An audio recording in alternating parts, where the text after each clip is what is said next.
शांति। ओम शांति। ओम शांति। ओम शांति। ओम शांति। ओम शांति।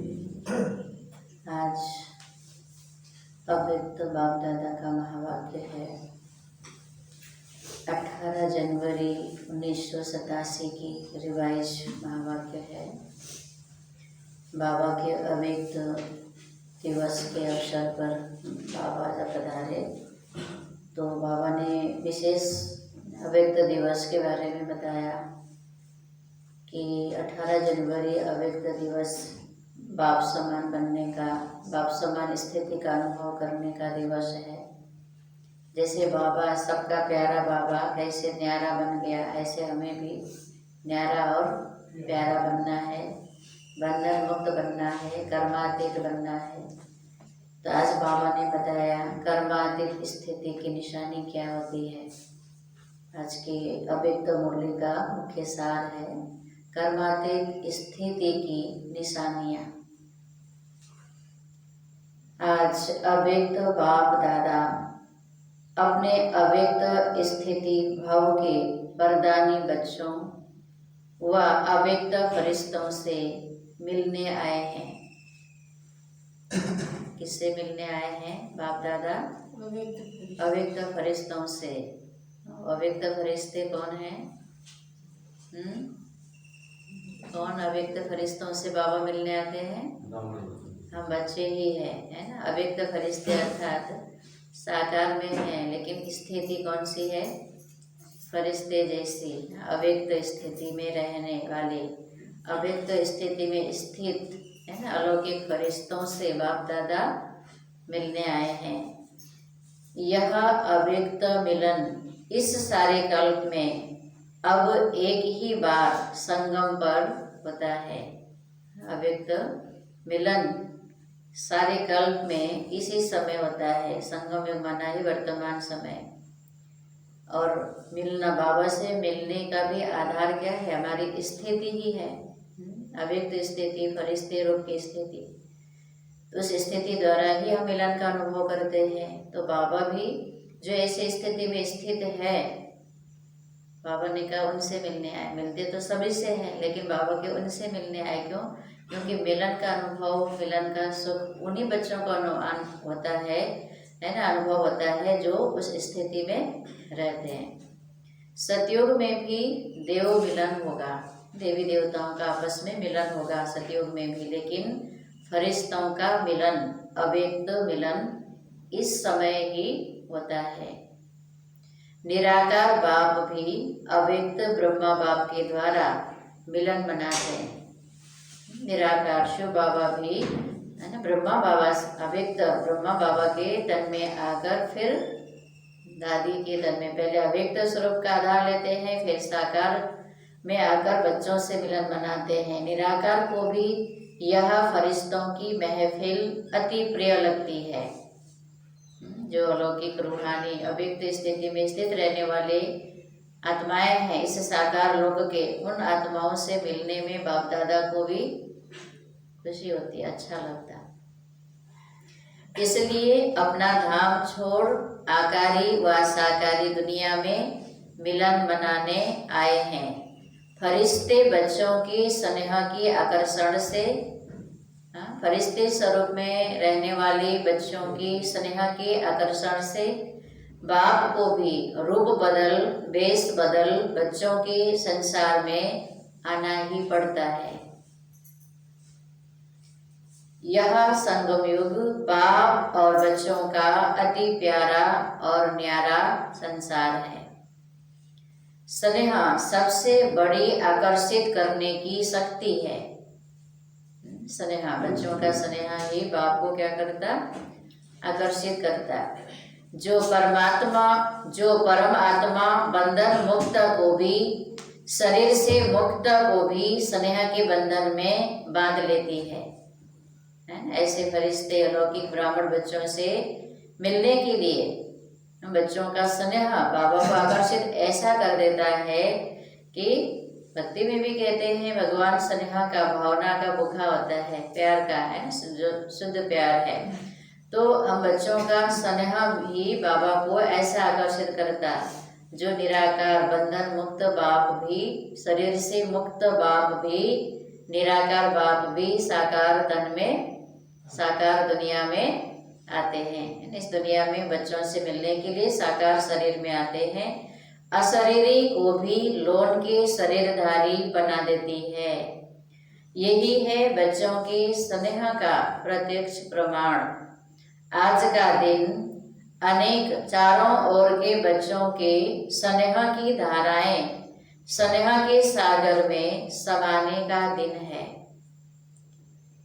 स्नेह की धाराएं माना हम सब आत्माएं, जैसे सागर में नदियों की अनेक धारा जाकर मिलती हैं, ऐसे ही 18 जनवरी बाबा कह रहे हैं अनेक बच्चे हैं स्नेह की धारा, और बाबा है स्नेह का सागर। बाप दादा से के स्नेह में समाने का दिन है। हम सब नदियों को उस स्नेह के सागर में, अगर हम स्नेह की नदी है तो बाप दादा है स्नेह का सागर, उसमें समाने का दिन है। बच्चे कहते हैं हम बाप दादा से मिलने आए हैं। बच्चे मिलने आए हैं, वह बच्चों से बाप मिलने आए हैं। मधुबन जाते हैं तो जो मधुबन में पहुंचे हैं बाबा से मिलने के लिए, बाबा उनसे पूछते हैं बच्चे आप बाबा से मिलने आए हो या बाबा आपसे मिलने आए हैं, या दोनों ही मधुबन में मिलने आए हैं। दोनों, हम भी पहुंच जाते हैं, बाबा भी निराकारी धाम से साकार लोक में साकार तन में आते हैं। बच्चे स्नेह के सागर में नहाने आए हैं, लेकिन बाप हजारों गंगाओं में नहाने आते हैं। बाबा हजारों गंगाओं में नहाने, माने इतने सारे बच्चों के स्नेही स्वरूप का अनुभव करने देखने आते हैं, है ना। और हम फिर बाबा के स्नेह में समाने नहाने, ज्ञान गंगा है सब। इसलिए गंगा सागर का मेला विचित्र मेला है। भक्ति में पानी का गंगा और ना सागर जो है पानी का, उसका मेला होता है। बाबा कहते हैं यह है गंगा सागर का मेला। इतनी सारी ज्ञान गंगाएं और बाबा है सागर। ज्ञान तो ज्ञान गंगा तो बाबा कहते हैं, आज बाबा ने कहा स्नेह की गंगाएं और स्नेह का सागर बाबा है। तो ये विचित्र मेला है, मिलन है। स्नेह के सागर में समाये सागर समान बन जाते हैं। आज के दिन को बाप समान बनने का स्मृति अर्थात समर्थी दिवस कहते हैं। क्यों? आज का दिन ब्रह्मा बाप के संपन्न और संपूर्ण बाप समान बनने का यादगार दिवस है। बाबा ने ब्रह्मा बाबा संपन्न संपूर्ण, इसी दिन 18 जनवरी के दिन ही बने, तो ये दिन है ही बाप समान बनने का दिन। जैसे ब्रह्मा बाबा है ना शिव बाबा के समान बने, हमें भी वैसा ही बनना है। और वो समर्थी बनने के लिए समर्थी चाहिए, वो समर्थी आएगी स्मृति में रहने से। इसलिए आज का दिन हुआ स्मृति में रहने का दिन। ब्रह्मा बच्चा सो बाप, शिव बाबा का बच्चा ब्रह्मा, सो हम सभी का अलौकिक पिता। क्योंकि ब्रह्मा बच्चा भी है बाप भी है। आज के दिन ब्रह्मा ने बच्चे के रूप में सपूत बच्चा बनने का सबूत दिया। शिव बाबा का सपूत बच्चा बनने का सबूत दिया। क्या सबूत दिया? बाप समान बनकर दिखाया ना। स्नेह के स्वरूप का समान बनने का सबूत दिया। अति प्यारे और अति न्यारेपन का सबूत दिया। बाप समान बनने का सबूत क्या है? न्यारा और प्यारा। बाप समान कर्मातीत अर्थात कर्म के बंधन से मुक्त न्यारा बनने का सबूत दिया। सारे कल्पों की कर्मों के हिसाब किताब से मुक्त होने का सबूत दिया। सिवाय स्नेह की, सेवा के स्नेह के और कोई बंधन नहीं। सेवा में भी सेवा के बंधन में बंधने वाले नहीं, क्योंकि सेवा में कोई बंधन मुक्त बन सेवा करते और कोई बंधन युक्त बन सेवा करते। सेवाधारी ब्रह्मा बाप भी है, लेकिन सेवा द्वारा हद की रॉयल इच्छाएं सेवा में भी हिसाब किताब के बंधन में बांधती हैं। सेवा करने के फलस्वरूप हद की रॉयल इच्छा, मान शान नाम की इच्छा, उससे भी हिसाब किताब का बंधन होता है। लेकिन ब्रह्मा बाबा सेवा करते हुए इस सब इच्छाओं से भी परे रहे। लेकिन सच्चे सेवाधारी इस हिसाब किताब से भी मुक्त है। इसी को ही कर्मातीत स्थिति कहा जाता है। सेवा करे पर सेवा के फलस्वरूप कुछ इच्छा न हो, मतलब बस स्वार्थ बस सेवा नहीं किया। ब्रह्मा बाबा ने निस्वार्थ सेवा किया, है ना। बच्चों के अर्थ बाबा ने अपना तन मन धन सब कुछ, समय श्वास संकल्प सब लगाया, लेकिन अपने लिए उसके बदले में कुछ भी इच्छा नहीं रखी। तो ये है निस्वार्थ सेवा और बंधन मुक्त सेवा। सेवा में स्वार्थ यह भी बंधन कर्मातीत बनने में विघ्न डालता है। सेवा में स्वार्थ कर्मातीत बनने में विघ्न डालता है। कर्मातीत बनना अर्थात इस रॉयल हिसाब किताब से भी मुक्त बनना। मेजॉरिटी निमित्त गीता पाठशालाओं के सेवाधारी आए हैं ना। उस समय बाबा का जो टर्न था, गीता पाठशाला चलाने वाले भाई बहनों का बड़ा ग्रुप था। तो बाबा उन गीता पाठशाला वालों से कह रहे हैं, तो सेवा अर्थात औरों को भी मुक्त बनाना। गीता पाठशाला चलाकर सेवा कर रहे हैं, तो सेवा का अर्थ है औरों को भी मुक्त बनाना, है ना। ये नहीं कि खुद ही बंधन में आना। जो खुद बंधन में बंधेगा वो दूसरे को मुक्त करने का ज्ञान नहीं दे सकेगा ना। औरों को मुक्त बनाते स्वयं को बंधन में बांध तो नहीं देते। नष्टो वहां बनने के बजाय लौकिक बच्चों आदि सबसे मोह त्याग कर स्टूडेंट से मोह तो नहीं करते। जिसकी सेवा करते उनसे मोह तो होता है ना, ये तो वही जाता है। तो वही बाबा कह रहे कर्मातीत माना, जैसे ब्रह्मा बाबा ने सबकी सेवा की, लेकिन किसी से भी किसी के मोह में बाबा फंसे नहीं, किसी के प्यार में फंसे नहीं, है ना। तो ऐसे ही बाबा ने कहा सेवा करते हुए लौकिक से तो नष्ट मोह बन जाते, परंतु जिसकी सेवा करते ईश्वरीय परिवार से मोह हो जाता। तो ऐसा तो नहीं, ये बहुत अच्छा है, बहुत अच्छा है, अच्छा अच्छा समझते मेरे पन की इच्छा के बंधन में तो नहीं बंध जाते। सोने की जंजीरें तो अच्छी नहीं लगती है ना। बाबा जो लौकिक संबंधों को कहते हैं लोहे का, तो लोहे का तो मोटा है, तोड़ के आ गए, लौकिक से मोह खत्म हुआ। पर अलौकिक परिवार का मोह है सोने का जंजीर, जो पतला है ना, महसूस नहीं होता, दिखता नहीं, लगता है कि ये तो अलौकिक है। लेकिन बाबा कहते वो भी जंजीर तो है ना, भले सोने का हो चाहे लोहे का, जंजीर तो जंजीर है, बंधन तो बंधन है। तो आज का दिन हद के मेरे से मुक्त होने का अर्थात कर्मातीत होने का अव्यक्ति दिवस मनाओ। इसी को ही स्नेह का सबोध कहा जाता है। 18 जनवरी पर कौन सा दिवस है? मेरेपन से मुक्त होने का, कर्मातीत होने का दिन है। कर्मातीत बनना यह लक्ष्य तो सबका अच्छा है। बाप समान कर्मातीत बनना है, ये तो लक्ष्य अच्छा है। और स्थिति भी बहुत सुखदायी स्थिति है ना। कर्मातीत स्थिति सब कर्म के हिसाब किताब से, कर्म के बंधन से, सेवा के बंधन से मुक्त स्थिति है ना। तो ये तो बहुत अच्छी सुखदायी स्थिति है, लक्ष्य भी है। अब क्या करना है? चेक करना है। बाबा कह रहे हैं चेक करो कहाँ तक कर्मों के बंधन से न्यारे बने हो। कर्मातीत माना है कर्म बंधन से न्यारा। कर्म करते हुए भी वो कर्म हमें अपने तरफ ना खींचे, कर्म के साथ ही हमारे तरफ ना खींचे, उसके बंधन में मोह में हम ना फंस जाए, है ना। कर्म की अच्छा है तो मैंने किया, मैंपन में, चाहे साथी अच्छे हैं तो अच्छे हैं, फिर उनके मोह में, है ना, फंसना नहीं है। तो कहाँ तक न्यारे बने हैं ये बाबा कह रहे हैं चेक करो। कर्मातीत बनने के लिए सबसे पहले ये चेक करो कि हम कर्म के बंधन से कहाँ तक न्यारे हैं। कर्म के बंधन से न्यारे हैं या कर्म के बंधन में हम प्रभाव में फंसे हैं। पहली बात, लौकिक और अलौकिक कर्म और संबंध दोनों में स्वार्थ भाव से मुक्त। लौकिक अलौकिक सेवा करते दोनों में स्वार्थ भाव से मुक्त, यह है कर्मातीत स्थिति की निशानी। दूसरी बात, पिछले जन्मों की कर्मों की हिसाब किताब व वर्तमान पुरुषार्थ की कमजोरी के कारण किसी भी व्यर्थ स्वभाव संस्कार के वश होने से मुक्त बने हैं।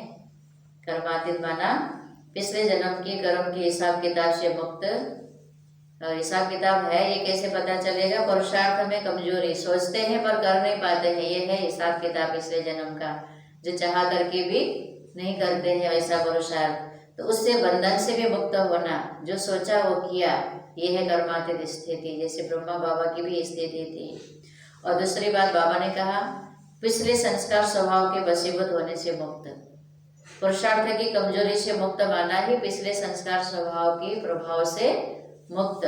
पुरुषार्थ में हम कमजोर तभी बनते हैं जब हमारा पिछला संस्कार पुरुषार्थ में क्या बन जाता है? विघ्न बन जाता है। संकल्प तो किया, कर नहीं पाते, क्यों? क्योंकि कहीं ना कोई संस्कार स्वभाव कमजोर संकल्प हमारे अंदर आ जाता है। इससे मुक्त होना है। जो सोचा, श्रेष्ठ सोचा वो करना है।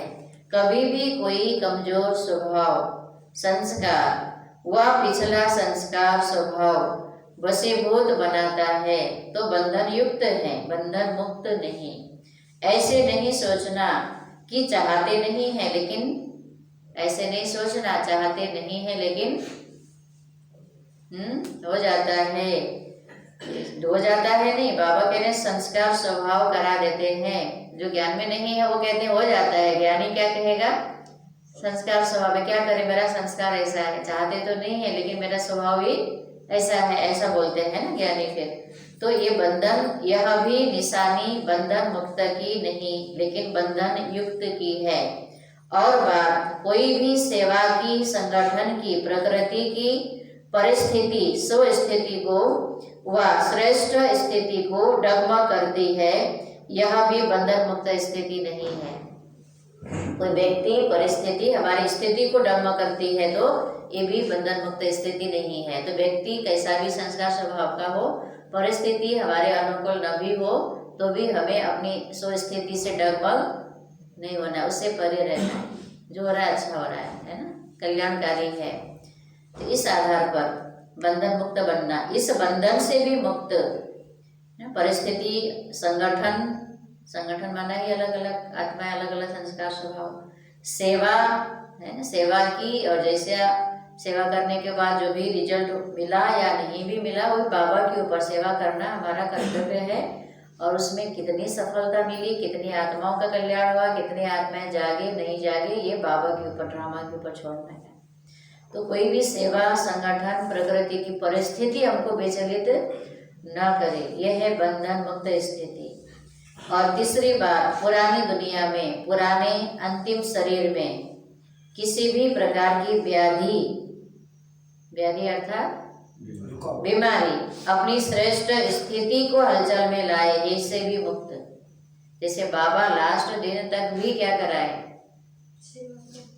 सेवा करते रहे बाबा ने, है ना, बच्चों को, बच्चों से भी लास्ट तक मिलते रहे। लास्ट दिन भी बाबा रात्रि में क्लास कराकर सब बच्चों से मिल करके तब गए। तो बाबा ने कहा हमें क्या होता है, कोई भी शारीरिक व्याधि में हमारी स्थिति ऊपर नीचे होती है, लेकिन उससे मुक्त बनना ये हमारा लक्ष्य है। बाप समान कर्मातीत बनना माना कोई भी व्याधि भी हमें अपनी श्रेष्ठ स्थिति से नीचे न लाए। एक है व्याधि आना, एक है व्याधि हिलाना। व्याधि का आना और व्याधि में डगमग होना। तो आना यह भावी है, हिलते हैं ना, क्यों मेरे को हुआ, कौन सा मंदिर गलती हुई, कौन सा पाप हुआ था, ये अनेक प्रकार के संकल्प मन में आकर के हिल जाते हैं, घबरा जाते हैं। लेकिन घबराना नहीं, ये तो आना ही था, ये तो हिसाब किताब है कर्म का, है ना। इसे अचल रहना, स्थिति हिल जाना, ये बंधन युक्त की निशानी है। स्वचिंतन, ज्ञान चिंतन, शुभ चिंतक बनने का चिंतन बदल, शरीर की व्याधि का चिंतन चलना, इससे मुक्त बनो। क्योंकि ज्यादा प्रकृति का चिंतन माना शरीर की व्याधि का चिंतन चिंता के रूप में बदल जाता है। क्या हुआ, क्यों हुआ, है ना, तो ये चिंता का रूप बन जाता है। तो बाबा ने कहा व्याधि आए तो ज्ञान का चिंतन करो, सो आत्मा चिंतन करो, शुभ चिंतक बनो, तो इससे मुक्त होना, इसी को कर्मातीत स्थिति कहा जाता है। इन सभी बंधनों को छोड़ना, यही कर्मातीत स्थिति की निशानी है। ब्रह्मा बाप ने इन सभी बंधनों से मुक्त हो कर्मातीत स्थिति को प्राप्त किया। तो आज का दिवस ब्रह्मा बाप समान कर्मातीत बनने का दिवस है। आज के दिवस का महत्व समझा? बाबा पूछ रहे हैं क्या है महत्व? कर्मातीत बनने का, बाप समान स्थिति का अनुभव करने का दिन है, न्यारा प्यारा बनने का दिन है, बंधन मुक्त स्थिति का अनुभव करने का दिन है। अच्छा, आज की सभा विशेष सेवाधारी अर्थात पुण्य आत्मा बनने वालों की सभा है। गीता पाठशाला खोलना अर्थात पुण्य आत्मा बनना। गीता पाठशाला मतलब ही घर में क्लास खोलना। तो भी जो सेंट्रल डोर है नहीं पहुंच पाते हैं तो कोई भाई माताएं निमित्त बने, अपने घर में मुरली क्लास चलाए, मुरली पढ़ के सुनाए। जो सेंटर नहीं आ सकते तो ये भी उन आत्माओं का क्या हो गया, कल्याण करने के निमित्त बने, तो पुण्य कमाना हुआ ना। तो बाबा जो गीता पाठशाला वालों को कह रहे हैं ये पुण्य आत्मा बनना हुआ। सबसे बड़े से बड़ा पुण्य हर आत्मा को सदा के लिए अर्थात अनेक जन्मों के लिए पापों से मुक्त करना, यही पुण्य है ना। ज्ञान देकर आत्माओं को अनेक जन्म तक पापों से छुड़ाना, ये पुण्य है। नाम बहुत अच्छा है गीता पाठशाला। तो गीता पाठशाला वाले अर्थात सदा स्वयं गीता का पाठ पढ़ने वाले और पढ़ाने वाले। गीता ज्ञान का पहला पाठ अशरीरी आत्मा बनो।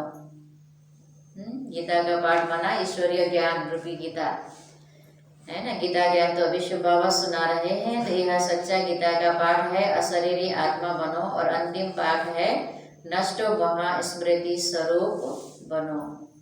तो पहला पाठ है विधि और अंतिम पाठ है विधि से सिद्धि। नष्टो महा स्मृति स्वरूप बनने का विधि है आत्मा का पाठ पक्का करना। आत्मा का पाठ पक्का होगा तो नष्टो महा बन जाएंगे। तो गीता पाठशाला वाले हर समय यह पाठ पढ़ते हैं कि सिर्फ मुरली सुनाते हैं, क्योंकि सच्ची गीता पाठशाला की विधि यह है पहले स्वयं पढ़ना अर्थात बनना, फिर औरों को निमित्त बन पढ़ाना। तो सभी गीता पाठशाला वाले इस विधि से सेवा करते हो, क्योंकि आप सभी इस विश्व के आगे परमात्मा पढ़ाई का सैंपल हो। परमात्मा जिनको पढ़ा रहे हैं वो सैंपल कौन है? सैंपल माना उदाहरण, एग्जाम्पल, एक नमूना। भगवान पढ़ा रहा है तो आप ही उसके प्रैक्टिकल लाइफ आपका है, पढ़ा रहा है, आप ही उदाहरण हो उसके। तो क्या करना है, दूसरे को पढ़ाने से पहले जो पढ़ते हैं वो खुद उसको धारण करना, अमल में लाना है। तो सैंपल का महत्व होता है। सैंपल अनेक आत्माओं को ऐसा बनने की प्रेरणा देता है। तो गीता पाठशाला वालों के ऊपर बड़ी जिम्मेवारी है। अगर जरा भी सैंपल बनने में कमी दिखाई तो अनेक आत्माओं को भाग्य बनाने के बजाय भाग्य बनाने से वंचित करने के निमित्त भी बन जाएंगे। क्या बाबा ने क्या कितनी गहरी बात बताई। अगर कमी होगी निमित्त आत्माओं में, गीता पाठशाला वालों को बाबा खास इस समय कह रहे हैं, दूसरों को ज्ञान सुनाने समझाने के निमित्त आत्माओं में कमी होगी तो अनेक आत्माओं का भाग्य जगाने के बजाय भाग्य बनाने से वंचित करने के निमित्त भी बन जाएंगे। क्योंकि देखते हैं सेवाधारी के अंदर कमी है तो दूसरे को क्या होता है, संशय आता है ना। क्योंकि देखने वाले सुनने वाले साकार रूपों में आप निमित्त आत्माओं को देखते हैं। बाबा तो निराकार है, ब्रह्मा बाबा अव्यक्त है, तो किसको देखते हैं? परमात्मा ज्ञान के संपूर्ण हम बच्चों को देखते हैं ना। बाप तो गुप्त है ना, इसलिए श्रेष्ठ ऐसा श्रेष्ठ कर्म करके दिखाओ जो आपके श्रेष्ठ कर्मों को देख अनेक आत्माएं श्रेष्ठ कर्म करके अपने भाग्य की रेखा श्रेष्ठ बना सके। आप ऐसा श्रेष्ठ कर्म करो जो आपको देख अनेकों को श्रेष्ठ कर्म करने की हिम्मत आ जाए। वो करते हैं तो हम भी कर सकते हैं ना। तो एक तो अपने को सदा सैंपल समझना और दूसरा सदा अपना सिंबल याद रखना।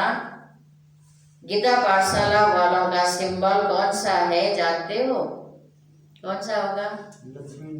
घर गृहस्थ में रहने वाले गीता पाठशाला अर्थात में घर गृहस्थ में रहकर जो क्लास चलता है, कमल का पुष्प। रहते भले घर में है लेकिन कमल फूल समान उस गृहस्थीपन से मुक्त, निमित्त मात्र कारोबार कर रहे हैं लौकिक है ना, उस पन से भान से मुक्त है।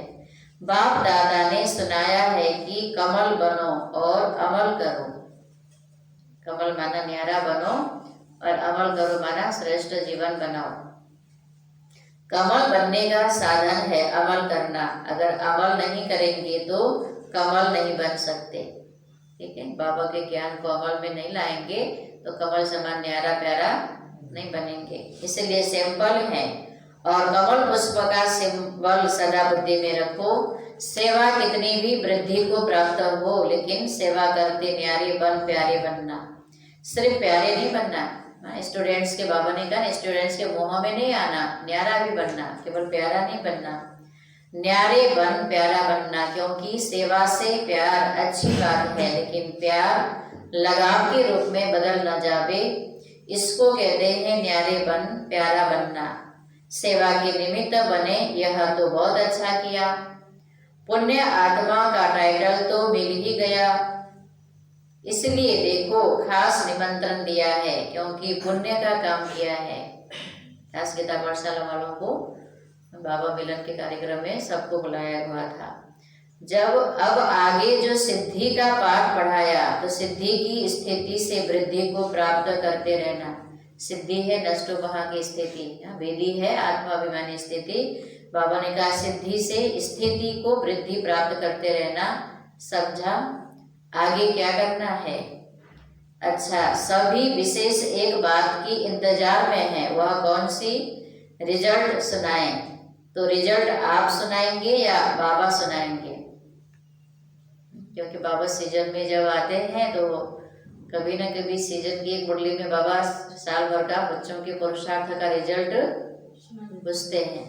हाँ, तो बाबा कह रहे हैं बच्चे आप सुनाएंगे अपना रिजल्ट या बाबा सुनाए? क्या विचार होगा? क्या कहेंगे हम? बच्चे सुनाए। बाप दादा ने क्या कहा था? रिजल्ट लेंगे या देंगे? ड्रामा प्लान अनुसार जो चला जैसे चला उसको अच्छा ही कहेंगे। बाबा कोई बच्चों को खराब नहीं कहते। ड्रामा अनुसार एक शब्द बाबा यूज करते, ड्रामा अनुसार जो चला अच्छा चला। और बच्चों को भी बाबा यही कहते जो हुआ अच्छा हुआ। बाबा जैसे कहते हैं ना जो भी बच्चों ने किया अभी तक अच्छा किया। लक्ष्य सबने अच्छा रखा। क्यों अच्छा बाबा कहते हैं? क्योंकि लक्ष्य सबका अच्छा है। लक्षण यथाशक्ति कर्म में दिखाया। लक्ष्य रखा तो यथाशक्ति लक्षण दिखाया तो ये भी अच्छा हुआ ना।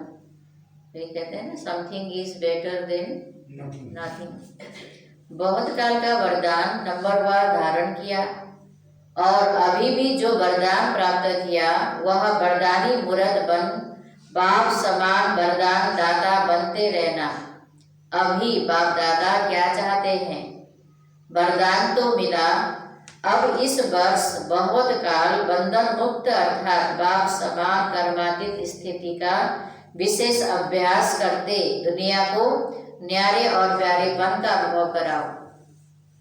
ठीक है, क्या बनना है? सिंपल है ना परमात्मा ज्ञान के, तो दुनिया वालों को न्यारे और प्यारेपन का अनुभव कराना है ना। सबसे न्यारे हैं, स्थिति सबसे न्यारी है, ऊंची है, अलग है, अलौकिक है और उनको हम लगे कैसे? प्यारे भी लगे।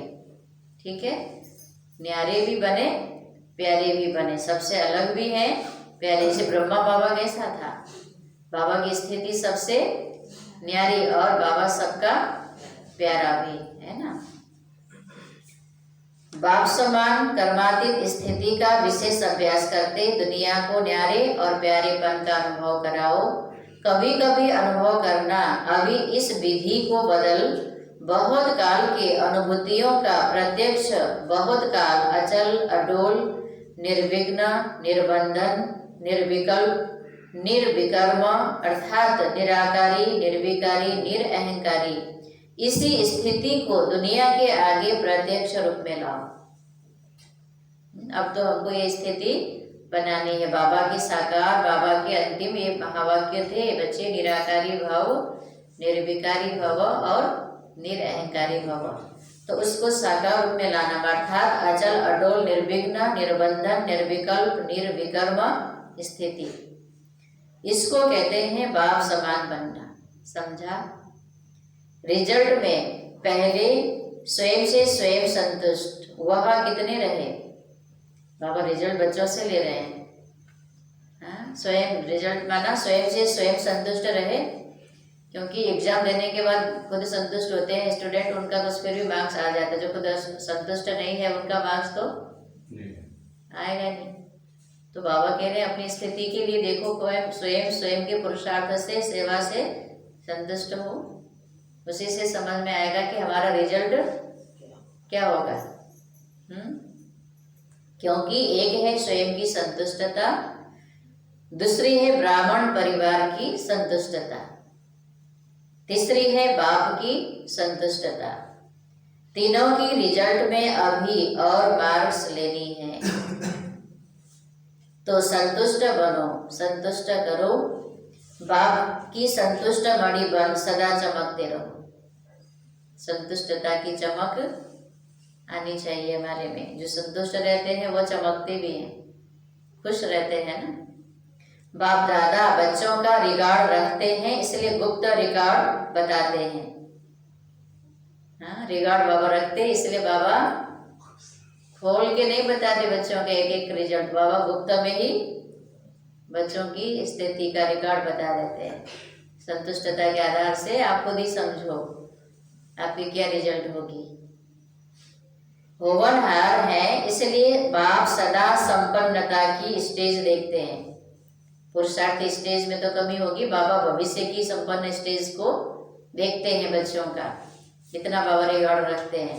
बाबा बच्चों की पुरुषार्थ में जो कमी है उसको भी नहीं देखता। बाबा कहते जो किए हो अच्छा किए हो, है ना। और आगे बाबा भविष्य में तो यही बच्चे ही तो नंबरवार पद पाएंगे सतयुग में। इस रूप में बाबा देखते हैं। अच्छा, सभी संतुष्ट मड़िया हो ना, है संतुष्ट मड़िया। वृद्धि को देख करके खुश रहो। आप सब तो इंतजार में हो कि आबू रोड तक क्यों लगे। पांडव भवन में वे बाबा, शांति भवन जो है ना ऊंचाई पर पांडव भवन में, वहां पर बाबा मिलते थे। तो वहां तो केवल कभी संख्या 3000 कुर्सी में, और पट पे हो तो ज्यादा ज्यादा 5000। तो बाबा ने वहाँ भीड़ थी उस समय। तो बाबा ने कहा आप सब मधुबन निवासी या जो भी बाबा के पुराने बच्चे, उनका तो यही इंतजार है। बाबा ने कहा है आबू रोड से आबू तक क्यों लगेगी, अब वही दिन कब होगा ऐसा, तो आप तो उसी इंतजार में हो। तो अभी तो सिर्फ हाल भरा है, हाल भरा है, फिर क्या करेंगे? फिर सोएंगे या अखंड योग करेंगे? देखो बाबा कह रहे हैं जब इतना क्यों लगेगा तो क्या स्थिति होगी वहां की। सोएंगे रात में या भट्टी करेंगे, यह भी होना है। इसलिए थोड़े में ही राजी रहो। 3 पैर के बजाय 1 पैर पृथ्वी मिले तो भी राजी रहो। पहले ऐसे होता था, यह नहीं सोचो। पहले एक व्यवस्था सुविधा इतनी थी, अब ऐसा नहीं सोचो, ऐसा नहीं सोचना। परिवार की वृद्धि की खुशी मनाओ। परिवार के वृद्ध नए सदस्य आते हैं तो पुराने उनके लिए त्याग करते हैं ना। तो बाबा के नए बच्चे आ रहे हैं, खुशी मनाओ। आकाश और पृथ्वी तो फूटने वाले नहीं है ना। हल भले छोटा पड़ेगा, आकाश पृथ्वी तो कम होने वाला नहीं है ना। पहाड़ तो बहुत है, आबू में कितने पहाड़ है, खाली है। यह भी होना चाहिए, यह भी मिलना चाहिए। यह बड़ी बात बना देते हो। मधुबन जाते हैं तो ये मिलना चाहिए, सुविधा वो होना चाहिए, बड़ी बात बना देते। यह दादियां भी सोच में पड़ जाती हैं, क्या करें कैसे करें। ऐसे भी दिन आएंगे जो दिन में धूप में सो जाएंगे, रात में जागेंगे। अब में तो ठंडी होता है ना। अभी 18 जनवरी ठंडी के समय की बाबा की मुरली है। तो बाबा कह रहे ऐसे दिन भी आएंगे जो दिन में धूप में सो जाएंगे, रात में जागेंगे। क्यों? क्योंकि बाबा ने कहा है ना, आसमान का ही छत होगा, अटैची की तकिया होगी, तो ठंडी में नींद तो नहीं आएगी, धूप होगा तो नींद तक आएगी। नींद पूरा करेंगे दिन के धूप में। वो लोग आग जलाकर आसपास बैठ जाते हैं, गर्म होकर के आप योग की अग्नि जला करके बैठ जाएंगे। मेला में जाते हैं, ये फरवरी में माघ मेला कितना ठंडी में लग जाते हैं तो जला के बैठते हैं। बाबा कहते हैं आप ठंडी होगी तो भी योग अग्नि जला कर बैठेंगे। पसंद है ना या खटिया चाहिए? पसंद है या खटिया ही चाहिए? बैठने के लिए कुर्सी चाहिए? यह पहाड़ की पीठ कुर्सी बना देना। जब क्यों लगेगी अब रोड तक तो क्या करना पड़ेगा? पहाड़ की पीठ को कुर्सी बनाना होगा। जब तक साधन है तो सुख लो, नहीं है तो पहाड़ी को कुर्सी बनाना। पीठ को आराम चाहिए ना, और तो कुछ नहीं। 5000 आएंगे तो कुर्सियां तो उठानी पड़ेगी ना। और जब क्यों लगेगी तो खटिया भी छोड़नी पड़ेगी। आबू में जाते हैं तो खटिया में सोते हैं और बाबा उनको कह रहे हैं एवर रेडी रहना। अगर खटिया मिले तो भी हाजी, धरनी मिले तो भी हाजी। बीच में था ना पूरा, नीचे ही पट में ही चादर गद्दा बिछा होता था, उसी में सोना होता। अभी तो लगभग हर को रूम छोटे छोटे बन गए और उसमें फोल्डिंग या वो डाला गया। पहले तो बड़ा हॉल होता था, 500 लोग इकट्ठा उसमें नीचे पट पे सोते थे। शांतिवन में भी, और ऊपर पांडव भवन में तो और कम जगह था। जो संख्या अगर 3000 वाले हाल में 5000 पहुंचे तो रुकने वाले भी जहाँ रूम बेड हो गए हटा के पट करना ही पड़ेगा, तो पट में ज़्यादा आएंगे। तो बाबा कह रहे हैं धरनी मिले तो भी हाजी, ऐसा संकल्प नहीं चलाना है कि ये मिले। ऐसे शुरू में बहुत अभ्यास कराए हैं। 15-15 दिन तक दवा खाना बंद रहता।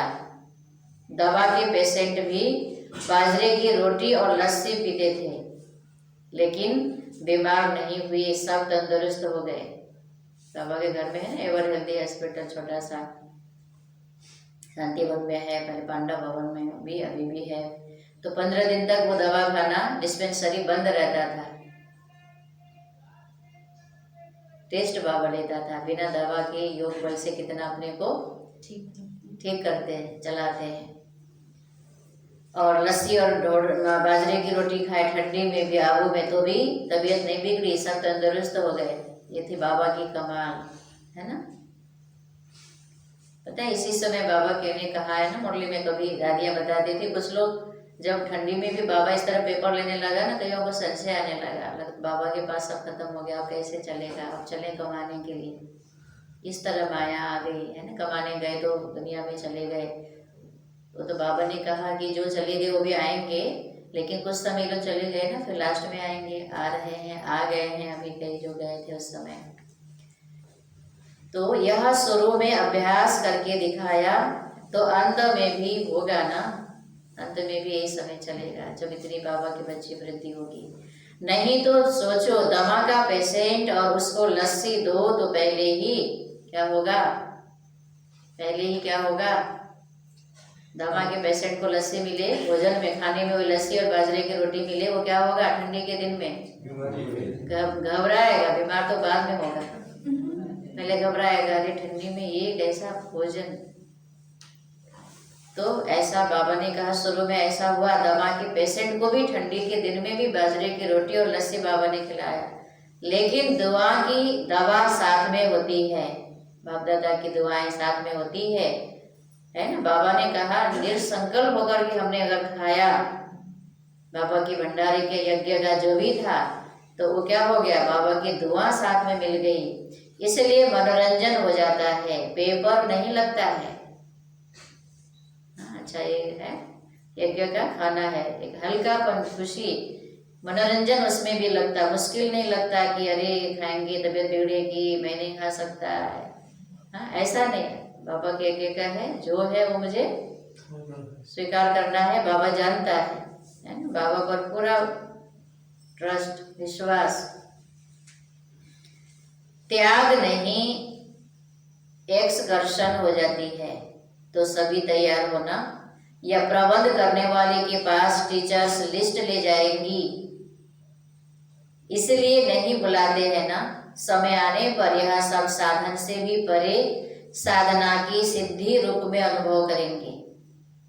साधन से परे साधना के स्थिति, सिद्धि, साधना द्वारा क्या स्थिति बनेगी, उस स्थिति में अनुभव करेंगे। रूहानी मिलिट्री भी होना, मिलिट्री का पार्ट भी तो बजाना है।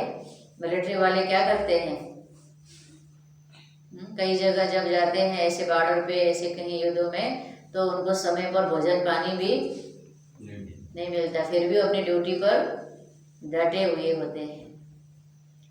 अभी तो स्नेही परिवार है, घर है, यह भी अनुभव कर रहे हो, लेकिन समय पर रूहानी मिलिट्री बन जो समय आया उसको उसी स्नेह से पार करना, यह भी मिलिट्री की विशेषता है। तो अभी रूहानी मिलिट्री है, जैसा समय आए उसको खुशी से पार करना। अच्छा, गुजरात को यह विशेष वरदान है जो एवर रेडी रहते हैं, बहाना नहीं देते, क्या करें कैसे आए, रिजर्वेशन नहीं मिलती। जब मधुबन से बुलावा होता तब पहुंच जाते। नजदीक का फायदा है, गुजरात को आज्ञाकारी बनने का विशेष आशीर्वाद है, क्योंकि सेवा में भी हाजी करते हैं ना। मेहनत की सेवा सदा गुजरात को देते हैं ना। रोटी की सेवा कौन करता है, स्थान देने की, भागदौड़ करने की सेवा गुजरात करता है। बाप दादा सब देखता है, बाबा वतन से ही सब देखता है। ऐसे नहीं बाप दादा को पता नहीं पड़ता, जो क्लास में सो रहे हैं ना उनको भी बाप दादा देखते हैं। मेहनत करने वालों को विशेष महबूब की मोहब्बत प्राप्त होती है। मेहनत करने वालों को, सेवा के प्रति भागदौड़ करने वालों को, जिम्मेवारी उठाने वालों को बाबा की मोहब्बत मिलता है, प्यार मिलता है। उस प्यार में फिर मेहनत करते हुए भी मेहनत नहीं होता, थकान नहीं होता। नजदीक का भाग्य है और भाग्य को आगे बढ़ाने का तरीका अच्छा रखते हैं। भाग्य को बढ़ाना सबको नहीं आता है, कोई को भाग्य प्राप्त होता है लेकिन उतने तक ही रहता है, बढ़ाना नहीं आता। भाग्य क्या है, बाबा का बनना ही भाग्य है। बढ़ाने के लिए अपने श्वास, समय, संकल्प, सेवा प्रति यूज करो, है ना। ज्ञान चिंतन में, योग में समय लगाओ तो भाग्य बढ़ेगा।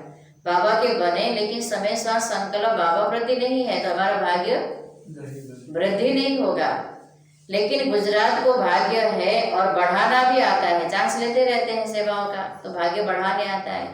अपना भाग्य बढ़ा रहे हैं, यह देख बाप दादा भी खुश है, तो बाप की विशेष आशीर्वाद यह भी एक भाग्य की निशानी है। समझा।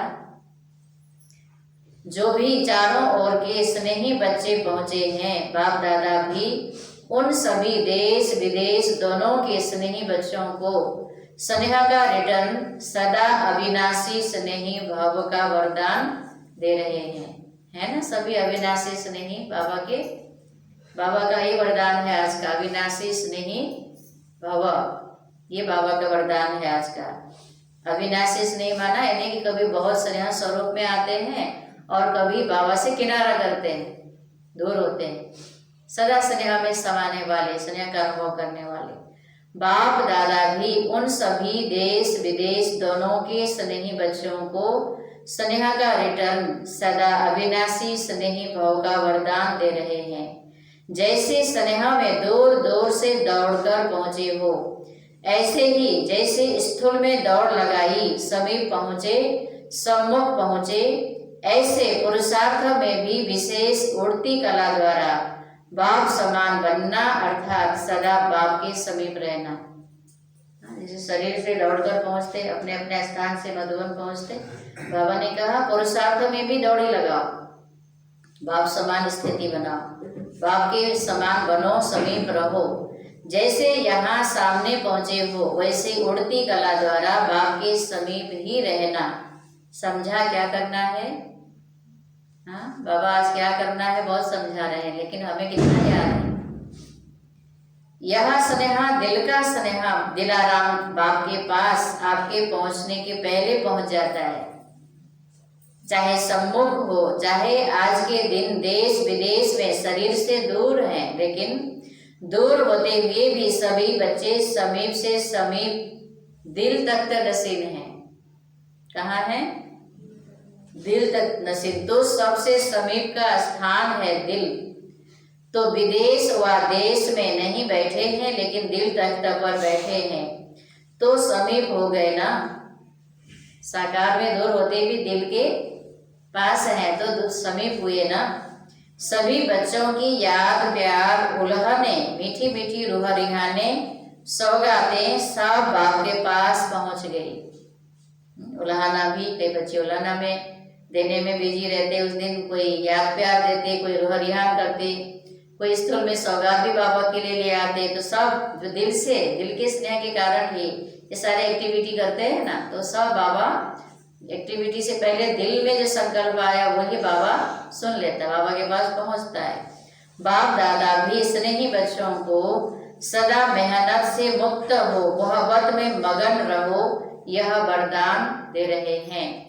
तो सभी को रिटर्न मिल गया ना। अच्छा, सर्व स्नेही आत्माओं को, सदा समीप रहने वाली आत्माओं को, सदा बंधन मुक्त कर्मातीत स्थिति में बहुत काल अनुभव करने वाली विशेष आत्माओं को, सर्व दिल तख्त नसीम संतुष्ट मणियों को बाप दादा का अव्यक्ति स्थिति भव के वरदान साथ याद प्यार और गुड नाइट और गुड मॉर्निंग। हम सब बच्चों की तरफ से बाप दादा को याद प्यार, गुड मॉर्निंग, नमस्ते नमस्ते, शुक्रिया बाबा, शुक्रिया। अच्छा, बाबा का वरदान आज का, पुराने खाते समाप्त कर नए संस्कारों रूपी नए वस्त्र धारण करने वाले बाप समान संपन्न भव। स्पष्टीकरण, जैसे दीपावली पर नए वस्त्र धारण करते हैं, ऐसे आप बच्चे इस मर्जीवा नए जन्म में नए संस्कार रूपी वस्त्र धारण कर नया बरस मनाओ।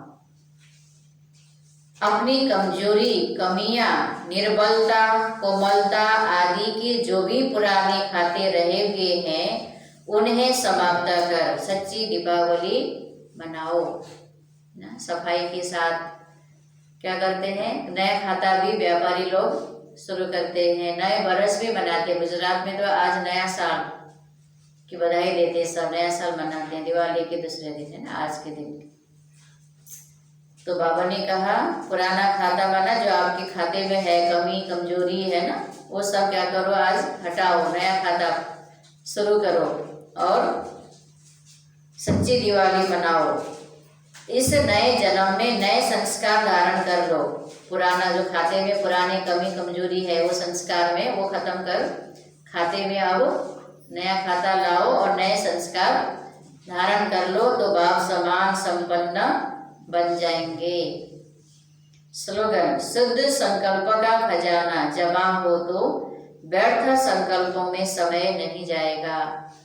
शुद्ध संकल्प का खजाना जमा हो तो व्यर्थ संकल्पों में समय नहीं जाएगा।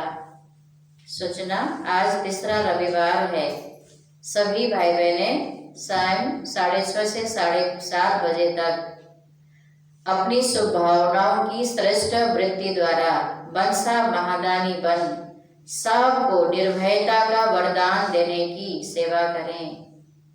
योग में ये संकल्प लेना है, निर्भय, मैं निर्भय हूँ और सब आत्माएं भी निर्भय बन रही हैं। निर्भयता का वाइब्रेशन फैलाने की सेवा करनी है। अच्छा, ओम शांति। सभी लोग